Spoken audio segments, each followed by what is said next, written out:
नमस्कार। आपके कार्यक्रम आमने सामने में आपका स्वागत है। मैं हूं सुधांशु रंजन।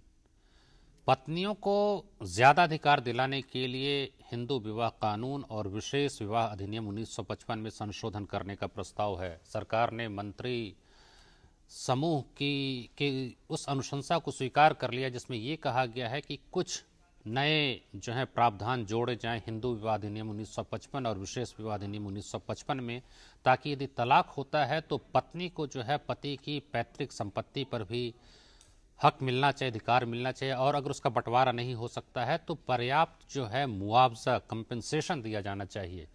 इसके बाद इर्रिट्रीवेबल ब्रेकडाउन ऑफ मैरिज, यानी अगर शादी अंतिम रूप से टूट जाती है तो वैसी स्थिति में भी तलाक का प्रावधान होना चाहिए। 3 साल तक का उसमें समय दिया गया है और उसमें बहुत सारी बातें हैं जिन पे चर्चा हम इस बहस में करेंगे। तो आज हम इसी विषय पे बहस कर रहे हैं कि जो संशोधन प्रस्तावित है उससे क्या फायदा हुआ, क्योंकि 2010 4 अगस्त को सबसे पहले लोकसभा में ये संशोधन विधेयक पेश किया गया। तत्कालीन विधि मंत्री वीरप्पा मोइली ने पेश किया था और उसके बाद उसको जो स्टैंडिंग कमेटी है पब्लिक ग्रीवांसेस और लॉ एंड जस्टिस, उसको दे दिया गया और फिर उसके बाद ये विवाद का विषय बन गया। इसको लेकर के मंत्रिमंडल के अंदर भी जो है सो एक मत नहीं बनाया जा सका और अंत में मंत्री समूह को दिया गया जिसकी अनुशंसा आई है और उसे सरकार ने स्वीकार कर लिया है और उम्मीद की जाती है कि आगामी मानसून सत्र में ये विधेयक पेश हो जाएगा और शायद ये संशोधन जो है स्वीकार कर लिए जाए।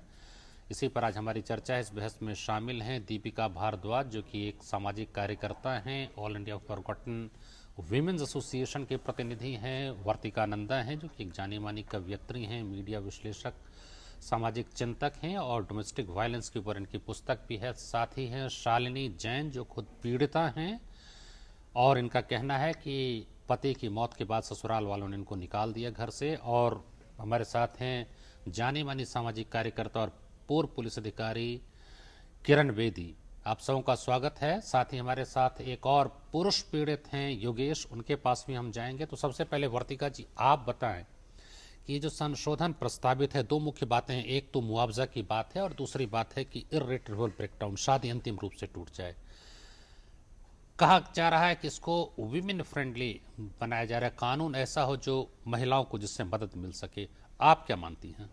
देखिए, एक तो मैं इमोशनल लेवल से अगर इस सवाल को डील करूं, कोई भी औरत नहीं चाहती उसकी शादी टूटे। ये अंतिम चीज़ होती है जब वो कहती है कि चलो अब शादी टूट रही है, टूटने दो। कोई नहीं चाहती। दूसरी बात ये, 2 दिनों से इस देश में लगता है एकदम तिलमिलाहट का माहौल आ गया है। अभी औरत के हाथ में अधिकार नहीं आया, अभी तो सिर्फ इस प्रस्ताव की बात हो रही है, अभी तो पार्लियामेंट में से पास होना है, पूरी तरह से तिलमिलाहट आ गई। ये भी दिखा रहा है कि कोई नहीं चाहता औरत को अधिकार मिले, और इसकी बड़ी वजह यह है कि पॉलिटिकल रडार में औरत कहीं नहीं है। किसी भी पॉलिटिकल पार्टी ने कभी भी खुलेआम नहीं कहा कि सबसे पहले औरत की सुरक्षा हमारे लिए बड़ी ज़रूरी बात है। और अगर आप हमारा इतिहास देखिए, आज़ादी के बाद से अब तक 700% केसेस बढ़े हैं क्राइम अगेंस्ट वुमेन, 1 लाख से ज़्यादा मामले पेंडिंग हैं। औरत अगर चुप रहती है तब भी वो मरती है, बोलती है तब भी मरती है, और जब वो कहती है मेरा अधिकार मुझे मिल जाए तो भी समाज को वो पसंद नहीं आती। तो सवाल ये है, समाज में तो आधी आबादी तो महिलाओं की है ना? लेकिन वो आधी आबादी में एक बड़ी आबादी उनकी है जो चुप है। उन्हें चुप रहना पड़ता है क्योंकि समाज एक बोलती हुई औरत को हजम नहीं कर पाता। और मुझे ये बात देखकर हैरानी हुई, बार बार हैरानी होती रही है कि अब भी जब ये बात हुई, अभी तो सिर्फ प्रस्ताव हुआ है, तो उसका विरोध शुरू हो गया ये सोचकर कि कहीं औरत कुछ हथिया ना ले। कोई भी औरत हथियाने के लिए शादी नहीं करती, औरत शादी करती है घर को बसाने के लिए। बाद में अगर स्थितियां बदलती हैं तो मेरा ये मानना है, और मैं स्ट्रांगली मानती हूँ, अगर एक औरत ने अपनी जिंदगी को की आहुति दे दी है, और जिंदगी की आहुति औरत ही ज्यादा देती है, उसके लिए आसान नहीं है दूसरी शादी कर लेना या फिर तीसरी शादी कर लेना। पुरुष के लिए आसान है। इसलिए मैं मानती हूँ कि ऐसे इश्यूज को सिर्फ दिमाग से नहीं, दिल से भी डील करना चाहिए। लेकिन आपने जो कहा कि कोई महिला नहीं चाहती कि शादी टूटे, तो क्या आप कहती हैं कि पुरुष चाहता है कि शादी टूटे? शायद हो सकता है, पुरुष के पास और विकल्प भी हो सकते हैं, पुरुष के पास अलग तरह की आजादी भी हो सकती है। औरत आमतौर पर, आप ये बताएं, तो ठीक है आपके सारे आरोप जो है वो जो भी हो, आप कह रहे हैं कि इस तरह की बात है, महिलाओं के खिलाफ पूर्वाग्रह है, तमाम तरह की बातें हैं, लेकिन क्या ये जो कानून बनेगा उनको हक मिलेगा, इससे फायदा होगा? मुझे लगता है काफी हद तक फायदा होगा, इसलिए होगा क्योंकि एक सपोर्ट की जरूरत होती है। जब औरत की शादी टूटती है तो वो वैसे भी काफी हद तक टूट जाती है, इमोशनली भी, पारिवारिक तौर पर भी। मायका भी उसका अपना नहीं होता और ससुराल भी उसकी अपना नहीं लेकिन होता। मैंने तो देखा है कि बहुत सारी महिलाओं का ये ट्वीट आया है कि हम कोई पुरुष पे निर्भर नहीं हैं, ये तो और भी जो है उनकी आर्थिक निर्भरता बढ़ाने की बात है। देखिए, मैं ये जो है बहुत सारी महिलाओं की ओर से मैंने देखा कि ट्वीट किया इस गया बात है। का मैं एक ही जवाब देना चाहूंगी। हम भले ही कहते हो बहुत मॉडर्न जमाने में आ गए हैं, आज भी हिंदुस्तान में 1000 महिलाओं पर एसिड अटैक हो रहे हैं। क्या हम उसे हटा सकते हैं? क्या हम कह सकते हैं कि 700% जो रेट, इतने अपराध बढ़े हैं मॉडर्न होने के बावजूद भी तो बढ़े? हाँ, ये दीपिका आप बताएं, आपका क्या मानना है, क्योंकि आपका एक अभियान दूसरी तरह का है कि जो तमाम कानून बनाए गए हैं महिलाओं की सुरक्षा के लिए उनका दुरुपयोग हो रहा है। सुधांशु जी, जहाँ तक बात आती है, वर्तिका जी बोल रही थी कि कोई भी औरत चाहेगी नहीं कि उसका घर टूटे। मुझे लगता है कि ये बहुत पुरानी बातें हो गई हैं, ये आहुति अपनी ज़िंदगी की दे देना और ये सब बातें। आज अगर इस टाइम की सोसाइटी में हम लोग कोर्ट्स में जाके देखें कि लड़कियां किस तरह से डिवोर्स केसेस लड़ रही हैं, डिवोर्सेस मांग रही हैं without any mistake of their husband, कोई उनकी गलती नहीं है, वो डिवोर्स मांग रही हैं। कुछ भी उसके कारण हो सकते हैं, मुझे लगता नहीं है महिलाएं आहुति दे रही हैं। डिवोर्स जो आजकल हो रहे हैं वो कितने दिनों के बाद, 6 महीने के बाद, 1 साल के बाद, 2 साल के बाद, 3-4 साल के बाद, कोई बहुत लंबी अवधि नहीं होती है डिवोर्स की। और मुझे नहीं लगता कोई भी महिला उस उतने दौरान में आहुति दे चुकी होती है। ऑलरेडी हमारे भारतवर्ष में इतने सारे कानून हैं जिनका मिसयूज हो रहा है। और आप जाके देखिए, जहाँ पे जब पैसे की बात आ जाती है तो वो वुमेन सेल में भी, मीडिएशन सेल्स में भी लड़कियां बहुत खुले मुंह से पैसे मांग रही हैं। सारी की सारी बात लव, ट्रस्ट, प्यार, कर्तव्य, कहीं पे कोई बात नहीं होती है। क्या रिस्पॉन्सिबिलिटीज होती हैं उसकी कोई बात नहीं होती है। सारी की सारी बात कहाँ पे अटक जाती है? कॉम्पनसेशन पे। मुझे नहीं समझ में आता कि हम लोग इतना ज्यादा विक्टिमाइजेशन जो औरतों की है हमारी कंट्री में क्यों सेलिब्रेट कर रहे हैं, क्यों हम उनको सेल्फ डिपेंडेंट होने का लेसन नहीं दे रहे हैं।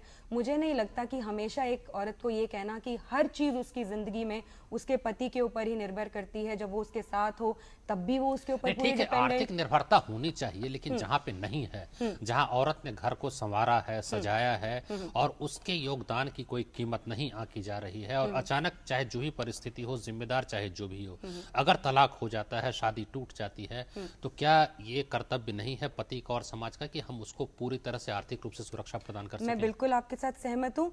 जहां से हम लोग ये लॉज इंपोर्ट कर रहे हैं बेसिकली सुधांशु जी, बाहर की कंट्रीज से, वेस्टर्न कंट्रीज से, हम लोगों ने सेक्सुअल हैरेसमेंट या फिर कितने भी आप लॉज ले लीजिए जो हम बाहर की कंट्रीज से बेसिकली इंपोर्ट कर रहे हैं, वहां पे इन सब लॉज में बहुत ही न्यूट्रलिटी रखी जाती है। इरिट्रीवेबल ब्रेकडाउन ऑफ मैरिज ले लीजिए या फिर आप प्रॉपर्टी डिवीजन ले लीजिए, एक कम्युनिटी प्रॉपर्टी होती है जिसमें हस्बैंड का कंट्रीब्यूशन, वाइफ का कंट्रीब्यूशन, कितने साल वो रहे हैं, कितने बच्चे हैं, वो सारी चीजें आंकी जाती हैं और उसके बाद वो इवैल्यूएशन हो रहा है। यहाँ पे हम क्या कह रहे हैं कि चाहे 2 महीने की शादी है, चाहे 2 साल की शादी है, चाहे 20 साल की शादी है, अगर कोई औरत 20 साल अपने घर में रही है, उसने इतना कंट्रीब्यूट किया है, तब डिवोर्स हो रहा है, तब उसका हस्बैंड अगर उसको नहीं दे रहा है तो वो गलत है। इस मामले में कॉम्पेंसेशन जरूर मिलनी चाहिए, लेकिन वहां पे जहाँ पे 2 महीने, मतलब कोई समय सीमा कुछ होनी चाहिए, लॉजिक होना चाहिए, लॉ कोई न्यूनतम अवधि इम्प्लीमेंटेशन इतनी होनी चाहिए। शादी कितने साल बाद अगर तलाक बिल्कुल, होता है, बिल्कुल, ये नहीं कि 6 महीने बाद हो जाए, 1 साल के बाद हो जाए तो उसको पूरा हक मिल बिल्कुल जाए। बिल्कुल बिल्कुल। चलिए, हाँ, किरण बेदी जी, आप बताएं कि आप क्या मानती हैं, क्योंकि आपका व्यापक अनुभव है पुलिस प्रशासन का भी और सामाजिक कार्यकर्ता के रूप में भी, कि जो नया कानून आ रहा है, कितना आप मानते हैं उससे फायदा और कितना दुरुपयोग की जो बात कही जा रही है, दुरुपयोग की संभावना कितनी है? उस दुरुपयोग को रोकने के लिए ही उन्होंने मैजिस्ट्रेट के लिए छोड़ा है डिस्क्रिशन।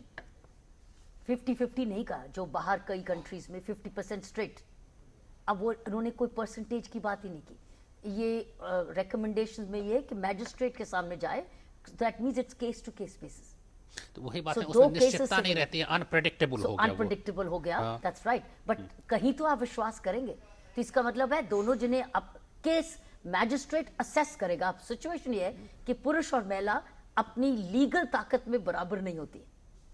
पुरुष के पास कई बार साधन होते हैं, वो अच्छा वकील ले आएंगे, लड़की औरत कहां से वकील लाएगी? तो यहां पर वो अधूरा। सो यहां पर मैजिस्ट्रेट की काबिलियत पर डिपेंड करेगा कि वो मैजिस्ट्रेट की रुचि की ओरिएंटेशन कैसी है, वो बैलेंस के लिए है। किरण जी, आपकी बात सही है कि सामान्य तौर पे हमारे यहाँ पितृ सत्तात्मक समाज है, पुरुष मजबूत होते हैं, ये बात सही है, लेकिन कुछ ऐसे भी उदाहरण होते हैं जहाँ महिला ही मजबूत होती है।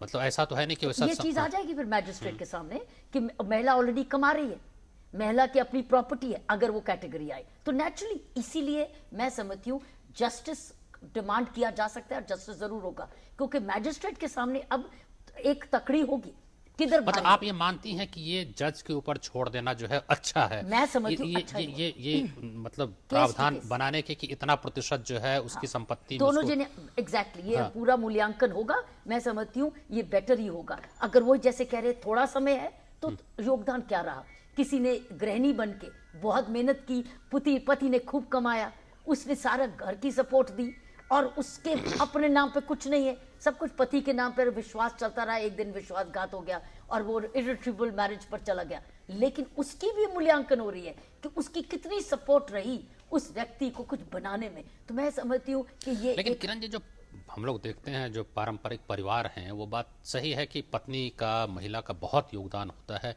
लेकिन उनका वर्चस्व भी परिवार पर उतना ही होता है।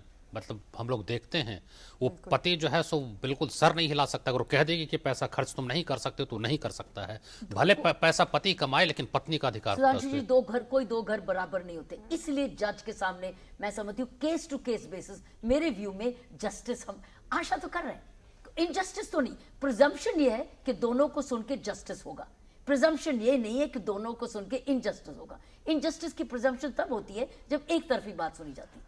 चलिए ठीक है, फिलहाल में छोटा सा एक ब्रेक और उसके बाद हमारे पास तो पीड़ित और पीड़िता भी, उनकी भी बात सुनेंगे। आप बने रहिए हमारे साथ।